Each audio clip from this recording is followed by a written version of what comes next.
విజయనగరం జిల్లా రాజాం నియోజకవర్గం రేగిడి ఆముదలవలస మండలంలో గ్రామ సభల నిర్వహణలో భాగంగా దేవతల పంచాయతీలో ప్రత్యేక అధికారి డాక్టర్ దుర్గాప్రసాద్ సచివాలయంలో గ్రామ సభ నిర్వహించారు. ప్రజలు తమ సమస్యలను వినిపించగా వాటిని పై అధికారులకు తెలియజేసే ప్రభుత్వం దృష్టికి తీసుకువెళ్లి పరిష్కారం చూపుతామని ఆయన తెలిపారు. ఈ కార్యక్రమంలో పంచాయతీ కార్యదర్శి వై రామ, గ్రామ పెద్దలు శ్రీహరి నాయుడు, కోటీశ్వరరావు, సచివాలయ సిబ్బంది, అంగన్వాడీ వర్కర్లు, గ్రామ ప్రజలు పాల్గొన్నారు.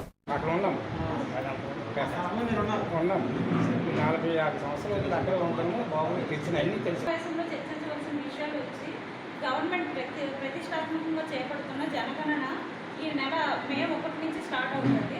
ఏప్రిల్ 16 నుంచి సొంతగా ఎవరికి వాళ్ళు చేసుకోవచ్చు.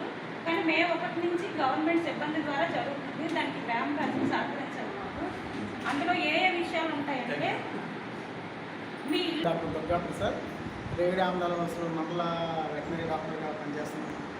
మనకు తెలిసిందే ఏప్రిల్ 2 వరకు మన సర్పంచుల పదవీకాలం పూర్తయింది. కాబట్టి ఏప్రిల్ 2 నుంచి గవర్నమెంట్ వారి ఆదేశాల ప్రకారం మండల లెవెల్ ఆఫీసర్స్ని కొంతమందిని కొన్ని పంచాయతీలకి స్పెషల్ ఆఫీసర్స్గా వేశారు. అంటే సర్పంచుల ప్లేస్లో స్పెషల్ ఆఫీసర్గా నియమించారు.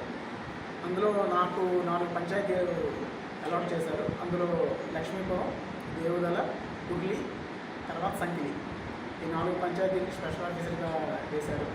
అదేవిధంగా మొన్న అంబేద్కర్ జయంతి నాడు మనం గ్రామ సభలు పెట్టుకోవాల్సిన ఆవశ్యకత ఉంది. కానీ ఆ రోజు సెలవు కారణంగా 15వ తేదీ నుంచి 20వ తేదీ వరకు మనకి గ్రామ సభలు నిర్వహించడం జరిగింది.